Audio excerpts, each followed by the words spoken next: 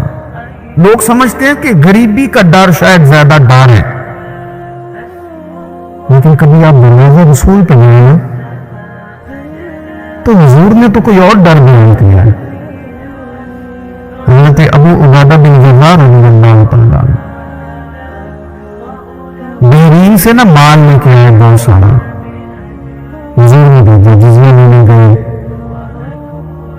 غنیمت کا کچھ مال تھا, آپ لے کے مسجد میں آئے تو لوگوں کو پتہ چل گیا کہ آج مال آیا ہے. ہم سب کو حصہ ملتا تھا اس میں سے, بدریوں کو زیادہ ملتا تھا, باقی لوگوں کو بھی ملتا تھا. تو فجر کی نماز کے بعد لوگ گھروں کو جایا کرتے تھے, لیکن آج پتہ چلا نا مال آیا ہے. تو یہ سیاستہ میں حدیث موجود ہے, سب لوگ مسجد میں بیٹھے رہے. حضور علیہ السلام نے فرمایا تمہیں پتہ چل گیا میں اس کے وزیر ہوں, فرمایا تمہیں بات میں لگے دینے لگے. ہم نہ غریبی سے ڈرتے ہیں, ہم اپنے بچوں کے لیے دعا کرتے ہیں کہ غربت نہ آئے, ہم اپنے بہن بھائیوں کے لیے دعا کرتے ہیں کہ غربت نہ آئے, کرنی چاہیے. لیکن ذرا اس حدیث کے مفہوم کو بھی دیکھیے گا. نبی پاک صلی اللہ تعالی علیہ وآلہ وسلم نے فرمایا تمہیں دینے لگے ہیں, مال آ گیا ہے, لیکن میرے قریب میں اپنی امت کے لیے جس چیز کا ڈر محسوس کیا وہ کیا ہے؟ حضور کے دل میں کس چیز کا خدشہ تھا وہ کیا ہے بیان کیا. حضور فرمانے لگے لوگوں مجھے تم پر غربت کا ڈر ہے, یہ ڈر نہیں کہ تم غریب ہو جاؤ گے, لیکن مجھے تو ڈر ہے کہ تم پر دولت پھیلا دی جائے گی, تم زیادہ مالدار ہو جاؤ. خوف غریبی کا نہیں, خوف تمہارے مال کا ہے. اور حضور فرماتے ہیں کہ پھر تم انہی باتوں میں مبتلا ہو جاؤ گے جن میں پرانی امتیں مبتلا ہوئی تھی, اور جب وہ اللہ کی نافرمانی میں مبتلا ہوئی تھی تو پھر وہ ہلاک کر دی گئی تھی. مجھے ڈر ہے, مجھے ڈر ہے. ہاں, جہاں دولت آتی ہے وہاں سستی بھی آتی ہے, جہاں دولت آتی ہے وہاں معاذ اللہ عیاشی بھی آتی ہے. جہاں دولت زیادہ آ جاتی ہے وہاں پہ لوگ ہر چیز کو دولت میں توڑنے لگتے ہیں. یہاں دولت زیادہ آتی ہے میرے بھائی, پھر لوگ سمجھتے ہیں کہ ہر چیز میں خرید لوں گا. پھر لوگوں کے علم کے اندر اس طرح کا فطور آتا ہے. حضور نے فرمایا مجھے ڈر ہے تمہاری دولت مند ہونے کا, ڈر ہے دولت مند ہونے کا. میرے اپنے پیسوں سے ڈرا کرو, اپنی جائیدادوں سے ڈرا کرو, اپنے مال سے ڈرا کرو. وہ ہم نے بڑے بڑے محلات تعمیر کرنے شروع کیے, ان سے ڈرا کرو, اس لیے کہ حضور نے فرمایا مجھے ڈر ہے. حضرت ابو بکر صدیق رضی اللہ تعالیٰ تشریف فرما تھے. ہمیں نا بچے بہت زیادہ آسانی مانگتے, اقبال کا نہیں مجھ کو رلاتے ہیں جوانوں کی تن آسانی. میں جوانوں کا مزاج دیکھتا ہوں نا کتنے آرام پسند ہو گئے تو پھر میری آنکھوں سے لہو جاتا ہے. لہو مجھ کو رلاتے ہیں جوانوں کی تن آسانی. ان کا وجود اتنا آسانی کا ماحول لینا چاہتا ہے, ذرا سی بھی کوئی تکلیف آپ دیکھ لیں, لائٹ بند ہو جائے تو مصیبت کھڑی ہو جاتی. کسی جگہ چند منٹ کے لیے, آدھے گھنٹے کے لیے ٹریفک بند ہو جائے تو مثلاً کیا ہو جائے گا.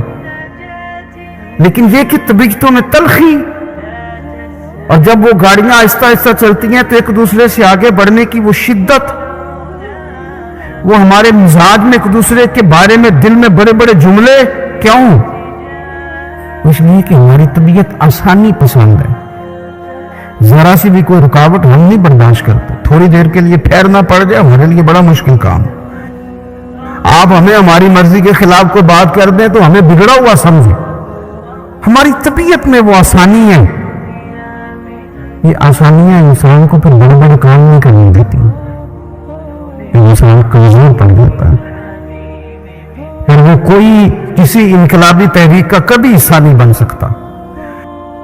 اگر وہ بڑی صلاحیت بھی رکھتا ہو تو وہ زندگی میں کوئی کارنامہ سر انجام نہیں دے پاتا, کیونکہ طبیعت میں آسانی آ گئی. اس کا مزاج ہی نہیں. جس بندے کو گرمی زیادہ لگتی ہے وہ کیسے آگے بڑھے گا؟ یہ سیٹھوں کے بیٹے، مالداروں کے بیٹے، پیروں کے بیٹے، بڑے بڑے جناب مشائخ کے صاحبزادگان الا ماشاءاللہ، آگے نہ بڑھنے کی وجہ کیا ہے؟ صرف یہ ہے کہ طبیعت کا تقاضا یہ ہے کہ ایک آدمی نے رومال پکڑا ہے، دوسرے نے جوتا پکڑا ہے، تیسرے نے گاڑی کھول رہا ہے.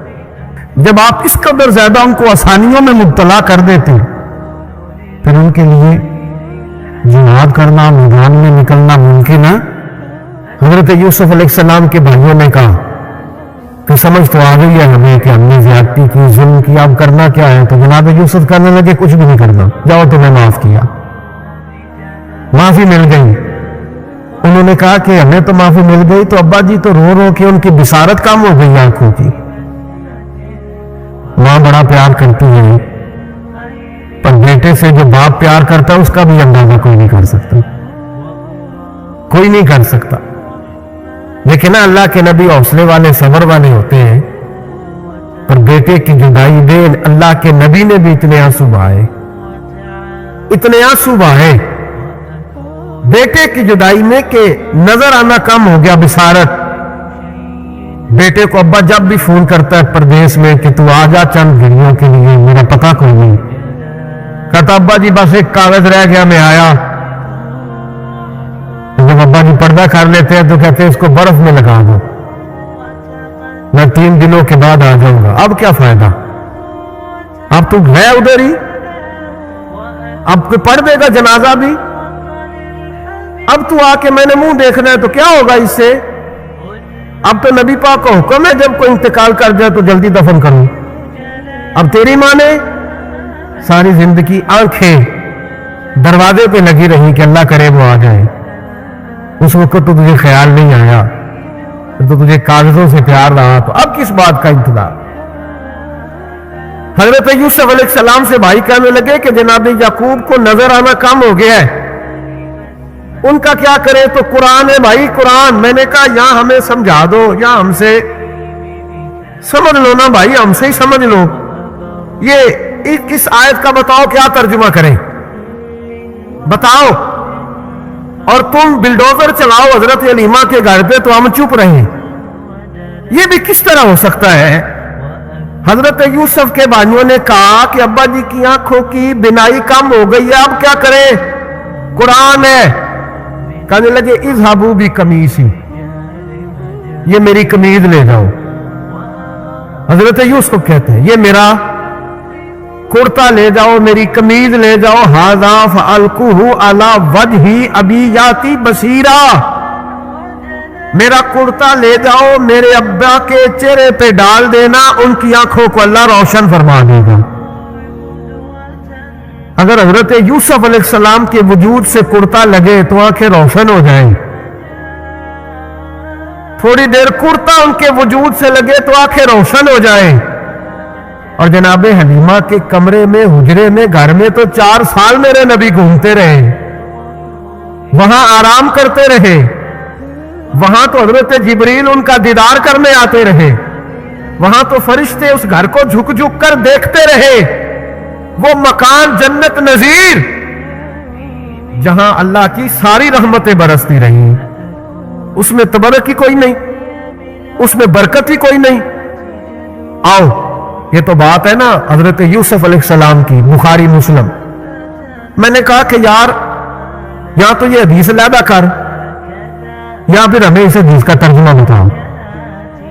بات بھی کسی معمولی ہستی کی نہیں، جناب سیدہ عائشہ صدیقہ کی بڑی بہن، حضرت ابو بکر صدیق کی بڑی صاحبزادی، اور وہ والی بی بی جسے میرے نبی نے پیار ہی بڑا کیا ہے. حضور کے لیے غار ثور میں کھانا لے کے جانے والی حضرت اسماء بنت ابی بکر صدیق، وہ کہتی ہے میرے پاس مصطفیٰ کا ایک جبہ تھا، حضور کا ایک جبہ. کون سا؟ جسے میرے نبی نے کچھ دفعہ یا ایک دفعہ پہنا تھا. تو کہا اماں جی پھر آپ نے کیا کیا؟ تو حضرت جناب سیدہ اسماء بنت ابی بکر صدیق کہنے لگی وہ تھا حضرت عائشہ کے پاس. جب وہ بیمار رہنے لگی تو میں نے کہا عائشہ یہ خزانہ بڑا قیمتی ہے، مجھے نہیں دے دیتی؟ وہ جبہ میں نے لے لیا، بخاری مسلم ہے.